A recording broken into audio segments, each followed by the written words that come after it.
talagang ang pinaka magandang paraan ay mag-online registration po tayo para kayo po ay kabilang na sa programa ng National Commission of Senior Citizen. Alalahanin niyo po na ito po ay ahensya ninyo. Ito po ay para sa inyo. Ginawa po ito para matutukan ang mga pangangailangan ng mga senior citizen. Hindi na po kayo maliligaw na napupunta pa kayo ng mall, kung saan pa kayo pupuntang mga ahensya, kung saan pa kayo. Hindi pa ho ba kayo na online register? Hindi pa kayo na online register? Actually po, ilang beses na po akong bumaba dito sa Kabuuan po sa 5th District, kaya nga po lumalabas na ako ng ibang distrito. Yung online registration po talaga, binababa ko yan. Kasi unang-una po, madali lang naman magparehistro online. Kasi meron naman po silang website, www.ncsc.gov.ph. Isulat ko po. Para doon, syempre meron po kayong anak, meron kayong apo, pwede na po kayong i-guide kung hindi nyo po masyadong maintindihan yung sa mga pindot-pindot sa online. Dahil syempre nga po, pag senior, hindi naman na ganun kagaling. Kung ako nga, medyo hindi na ako ganun kagaling sa mga online. Ako na po magsusulat. So, pwede na po kayong magrehistro po nito, magpatulong po kayo sa inyong anak. Kasi malaking bagay po na kailangan may mga nakarehistro na senior citizen para may basihan din ng ating National Commission na yun ipaglaban din po na ang pondo mapunta na po sa National Commission.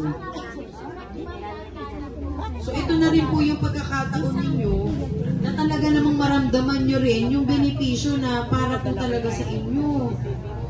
Ang tagal ng panahon na kayo po ay ligaw ang landas na kung saan-saan lalapit. Ito na po ang inyong ahensya na kung saan ang tututok sa inyo, ang magbibigay ng buong pagmamahal at pagmamalasakit.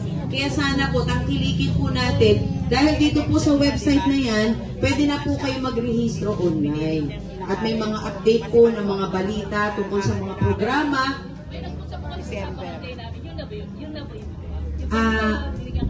Opo, yes. Opo, yan na po yan. Kaya lang, opo. Yung sa akin kasi tinanggal nung nagbigayan ng 500. Bakit daw po tinanggal? Maganda raw ako masyado sa picture. Gusto nila pumangit ako sa picture. Opo. Yung nakatikat doon sa likod, yung binigay sa amin, nung nag-online sila sa amin, inilagay doon sa likod. Tinandaan niyo po ba yung number ninyo? Yun po dapat kasi mahalaga yun. Bakit po kayo... Kasi po, alam nyo, sa totoo lamang po, parang feeling ko senior citizen na rin po ako. Kasi yung pakiramdam nyo, nararamdaman ko na rin. Yung kalungkutan nyo, nararamdaman ko na rin po. Yun na nga po ang masama doon. Nay, bakit? Yan po ay ID ninyo at personal property nyo. Ibig sabihin, wala pong sino man ang pwedeng makialam sa inyong pag-aari. So, dapat sana hindi nyo po inalaw kasi ang ID nyo naman po, yung harap po ang mahalaga. Kasi nandun ang picture, nandun ang pangalan, ang age, ang birthday. Yung likod naman, kaya lang siguro yung ibang senior na ilagay sa likod ng ID kasi nga naman, hindi nyo rin po matatandaan. Ngayon po, nawala yung inyong RRN number. Sabi nga naman, hindi raw politika. Pagpasensyahan nyo na po, may shooting pa ho. May shooting pa. Thank you so much, ha.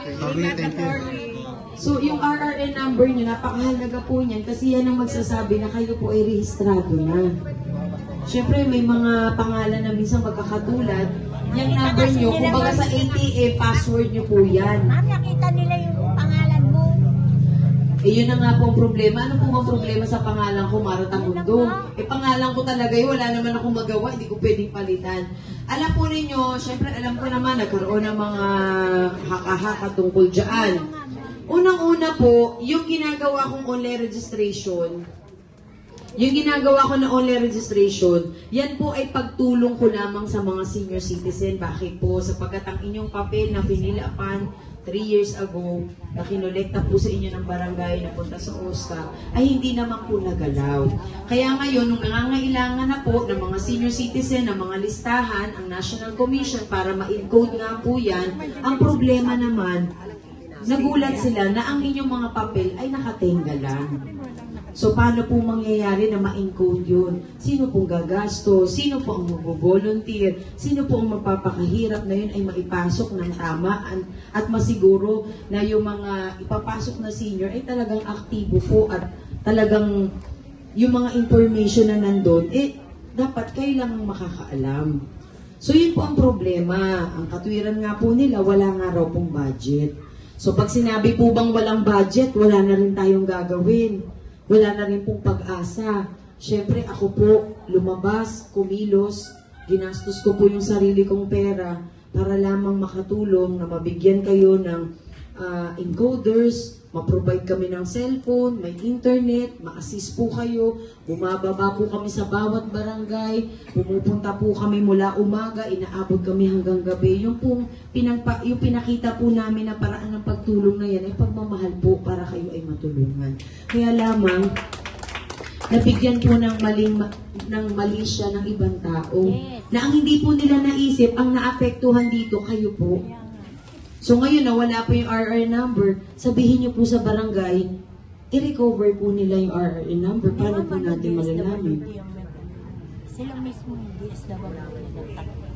So unang-una, dapat hindi po nyo inalaw or at least sinabi nyo po na ito ay personal property nyo. Pag-aari po ninyo. Ngayon, kung tinanggal po yan sa ID nyo, di parang tinatanggalan din kayo ng benepisyo. Yun po ang pakiramdam ko. Hindi daw dapat dun din nilagay. Saan po ilalagay, Nay? Sa kanila. Oh, yun po yun. Pati ba naman yan, pakailaman mo pa kung gusto mo lagyan ng yung ID mo, kung anong gawin mo sa ID mo. Pero ma'am, hindi na pwedeng i-retrieve yun. Ay, syempre po, i-verify po natin yung pangalan ninyo. So, para malaman po natin. Yes. Kasi kaya sinasabi nila tinanggal kasi nagkaroon, di ba nagkaroon ng tanggalan ng mga ayuda. Pinasiseros po kasi yung ID po kasi, pinasiseros kaya pinatanggal. Kasi di ba pag pinasiseros yung ID, Back to back. kaya pinatanggal mo na yun. Hindi, ang akin lang naman, wala namang information doon, kundi yun po ay RRN number ninyo. Kaya lang naman po may pangalan ako doon para malaman sino po ang nag-assist sa inyo. Na kung magkamali at nagka-problema, sino pong ituturo ninyo. At least yun, ako, kaya kong panindigan na ako ay responsableng tao na yun po ay ginampanan ko ng maayos. Sa aking pananaw, wala naman pong mali doon, kaya lang sila ang nag-isip ng hindi maganda. Ang problema po, Sabihin nyo lang, takot sila sa pangalang Mara. high blood? High blood? Masisira daw yung beauty? Press lady? Hindi kasi ako, hindi ko po maintindihan. Ako po kasi, for example, ako po yung senior. Tinulungan na po ako magrehistro. Hindi ka naman gumastos. Hindi ka naman siningil. Tinulungan ka naman. Tapos sasabihin, tatanggalin. Ngayon, nakalimutan nyo po. Paano yung benepisyo nyo? Paano po natin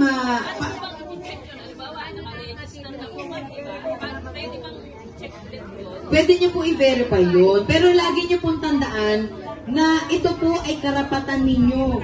Ang ID nyo po ay sa inyo. Karapatan nyo po yan. Kumbaga sa bahay, hindi kayo pwede pasukin basta-basta dahil kayo po ang may-ari. So kung pinayagan nyo po sila na pasukin ang ID nyo, that's the time na masasabi natin na kasi pumayag po kayo. Dapat hindi nyo po pinapayagan na yun ay gawin sa inyo, lalo na po kayong mga senior citizen. Di hamak naman na mas marami kayong kaalaman at mga karapatan na dapat po ay ma-implement ninyo sa inyong sarili. Kasi yan po ay paglabag para sa human rights. Karapatan nyo po yan eh. Kahit pa si Gabby Concepcion, Sharon Cuneta, ilagay mo, i-attach mo sa ID mo, wala namang makikialam eh. Pero ano po ba ang problema doon? Wala naman. Kasi yun naman pong sticker nyo, nakalagay lamang yung RRN number tsaka yung passkey nyo. At yun naman ay nilagay doon for the purpose na dahil kayo po ay rehistrado na sa National Commission of Senior Citizen. Gusto nyo po ba na kahit sino lang magrehistro sa inyo, pag nagka-problema kayo, wala naman kayo mapagtanungan? Actually po, ang pagpaparehistro online, pwede nyo pong gawin yan kung kayo po ang gagawa sa sarili nyo o gagawin po ng pamilya nyo. Pero outside family at ibang tao, hindi po pwede. Kaya lang kami po, inauthorize po ako ng National Commission of Senior Citizen para magampanan ang online registration ng mga senior citizen. At ang mga encoders naman po ay dumaan sa proper orientation and seminar na kung saan sila po ay nag-e-encode, hindi naman po kumukuha ng information ninyo na sinusulat, kundi lahat po ng sinasagot nyong katanungan ay direkta po sa kanilang website. Bakit po kailangan one-on-one para hindi tayo lumabag sa Data Privacy Act? Kasi lahat ng mga katanungan doon, kayo lang naman din po ang makakasagot. Kaya sana po sa ating mga senior citizen, hindi ko po sinasabi na makipag-away tayo, magalit tayo, pero dapat po malaman natin kung ano yung karapatan natin bilang isang senior citizen. Lalo na po kayo, mga magulang po kayo. Hindi naman po kayo humantong sa ganyang edad kung hindi ninyo alam kung ano yung tama at ano po yung mali. Kaya sana yung pagpaparehistro online hindi na mabigyan ng kulay sapagkat ang maapektuhan po dito ay kayo po mismo at hindi naman po sila. Kaya dapat po hindi kayo matakot. Hindi, yung takot ng takot sila.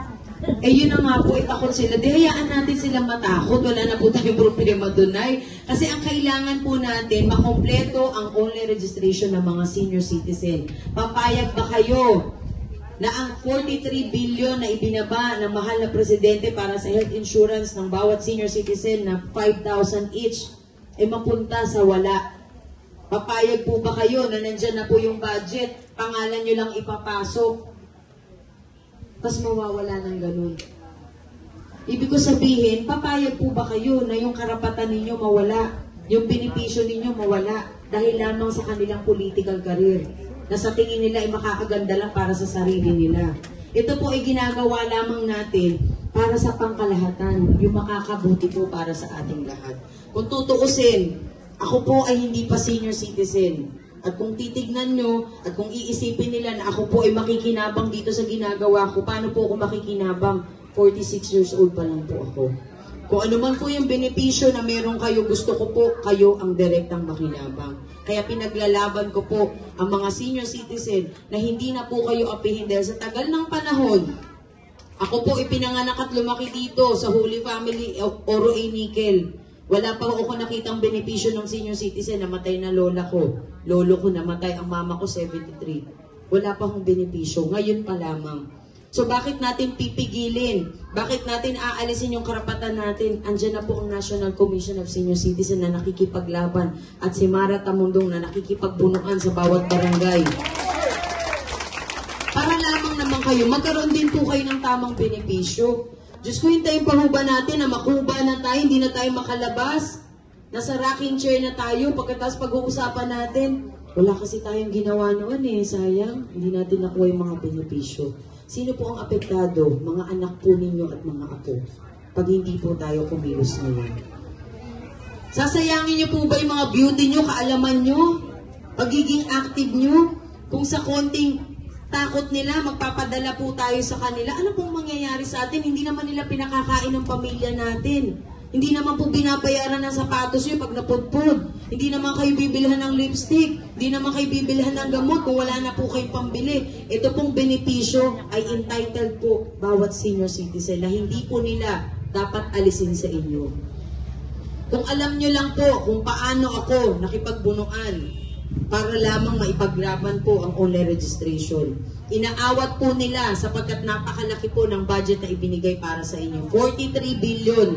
So, ibig sabihin, 43 billion din ang makakaaway ko dahil lamang sa pagtatanggol ko po para sa inyong mga benepisyo.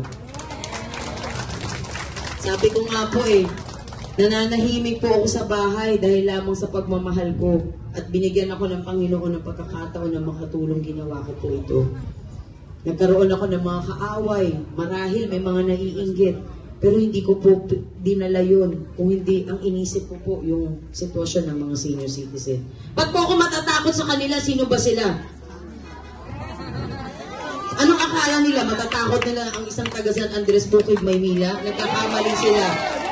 Ngayon, kung gusto nila, ibigay nila yung benepisyo sa inyo. Kung gusto nilang tanggalin yan, yung karapatan ninyo. Dahil pag hindi po nila ginawa, kahit kailan, huwag na silang tumungtong dito sa teritoryo natin.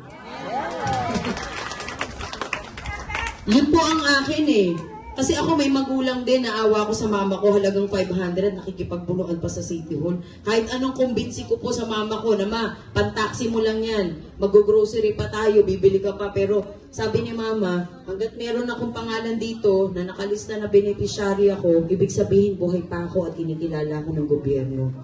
Kaya marapat lamang na yung benepisyo dapat mapunta po sa bulsa ninyo, hindi po sa bulsa nila. Butasin na yung mga bulsa nila para wala na silang mag-ipon dahil yung 43 billion dapat mapunta po sa mga senior citizen. At hindi ako papayag na bawat sentimo na mapunta sa inyo ay bawasan pa nila. Dahil kung hindi, wag na silang tumungtong dito sa harapan natin.